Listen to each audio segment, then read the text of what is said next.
Hello everyone, my name is Kristin. I'm the children's librarian at the Victoria Library, and typically for these book talks that we do a couple times a year, I normally have someone with me. So Ingrid wasn't able to make it today, which is fine, and you will see her with me again in the fall when we pick out some new titles to show you before school starts. So look forward to that. But today I'm going to do 6 titles that have just come into our libraries. So 3 will be fiction titles and 3 will be nonfiction. We're gonna get started because I wanna make sure that you see all these. All right, this is our first one. This is called The Worry Monster, Calming Anxiety with Mindfulness.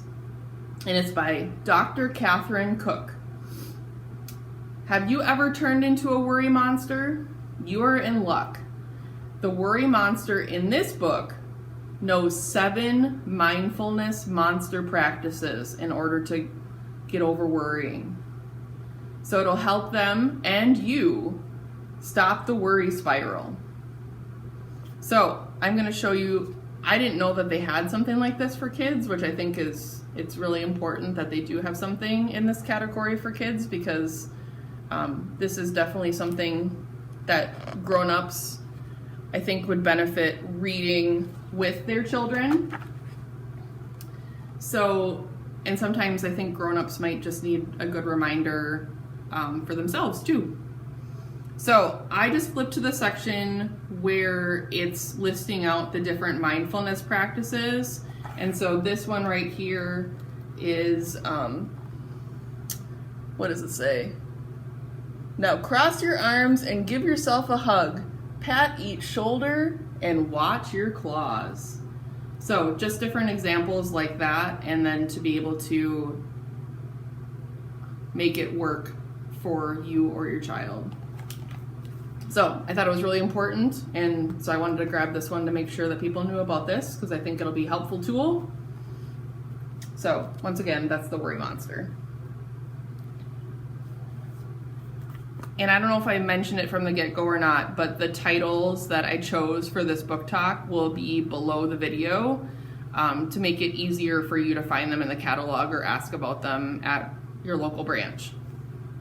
Okay, this is called If You Find a Fawn by Kellie, DuBay, Gillis. And I'd never seen one like this before either, so really impressed with our selector and what she's been getting for the easy nonfiction titles, because I think they're great. Would you know what to do if you found a baby animal? More often than not, the baby animal might not need any help at all, and this picture book will give you different scenarios for a variety of animals to let you know if you should help or not. I mean, have you ever heard a book like that before for kids? I thought that was pretty cool. All right. So I'm just going to show you the part that I picked here, just to show you the illustrations and kind of what it looks like inside. And these are Photoshop drawings, so I thought they were especially beautiful and whimsical looking. So this is a scene where a child is finding a baby deer, a fawn, and deciding if they should help it or not. And in this scenario, the fawn should be left alone because the mom is going out to find food, and she has kind of tried to put the fawn kind of like in a cozy spot so that it's shaded away from predators. And so in this case, you would leave the baby fawn alone. But there's other scenarios in there too. So this is If You Find a Fawn by Kellie, DuBay, Gillis. So worth a look for this one too, especially because it's spring and we're going to be seeing more baby animals. Okay, this one is called A Forest Song. This is by Kirsten Hall and Evan Turk. And then this one's a poetry one, and I picked this because April is National Poetry Month, and I'll talk about some of the things that we have going on in the library spring brochure too that'll have to do with arts in April as well. All right. This is a striking book that features classic words and phrases from Robert Frost, Edgar Allan Poe, and more like famous poets. And they also do this in a cento poem, so look that up. That's super interesting. It's C-E-N-T-O. It's super interesting. I had to look all about it, but I want to keep this short, so go ahead and check that out. This book celebrates the beauty of our forests and encourages readers to respect, honor, and be in awe of their natural wonders. So I'll just read you a little piece in here. And this is a good introduction for kids too, for like classic poets and just classic literature. Okay, so of course I had to pick the fall theme because look how bright and colorful that is. So it goes like this. But then the leaves speak bliss to me. The leaves kicked by my feet soon sing. Who knew such pleasure this would bring? So this is one of the examples out of there, but worth a look. Really beautiful. And a great introduction to poetry. Okay. Before I forget, we're going to go on to the next, the easy fiction. But I want to let you know, if you go on our website at www.carverlib.org, you can find all the different events that we have going on for National Poetry Month. So it's also like Arts in April. So you can, I think there's some writing stuff in there as well. You can check it out. It's a lot of art stuff, so it's really fun. And I think for a lot of it you have to register, so be sure to check out all of that.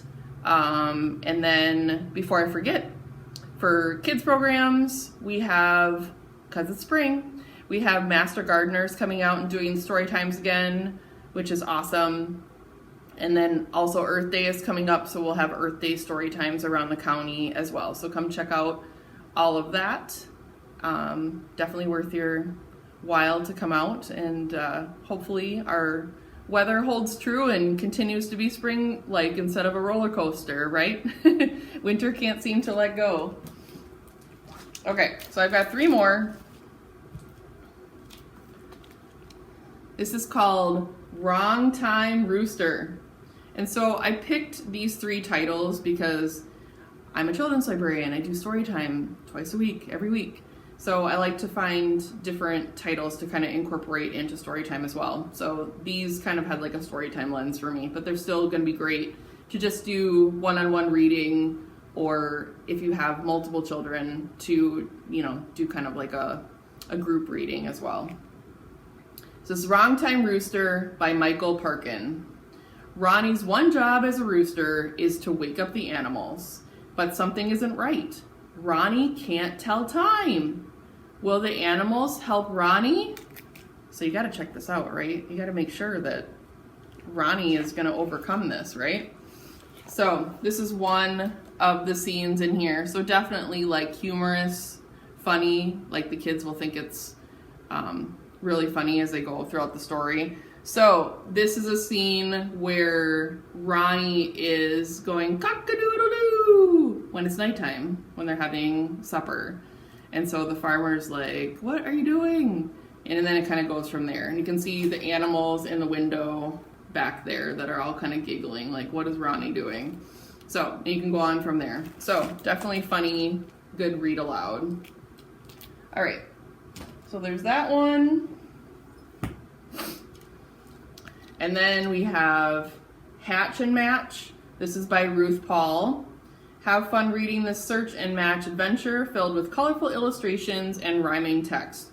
So, of course, when I heard the rhyming text part, I was like, oh, that's great for story time. I love doing rhyming text, it's great. So, this one is fun as well. Easter's coming up, and so I thought that this would be fun to show as well. So as you can see in this one, you've got the rooster again, and then over here the chickens are starting to look for their matching eggs, and then you go through the story and then they're trying to match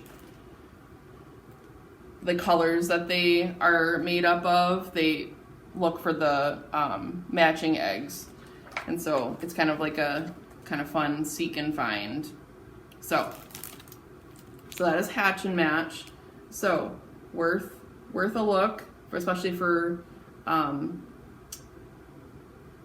the different events that are coming up that have to do with searching and finding, like egg hunts and such, right? And then this is probably my favorite out of the three. They're all good, but I didn't realize that there's actually a book before this one. You don't have to read it in order.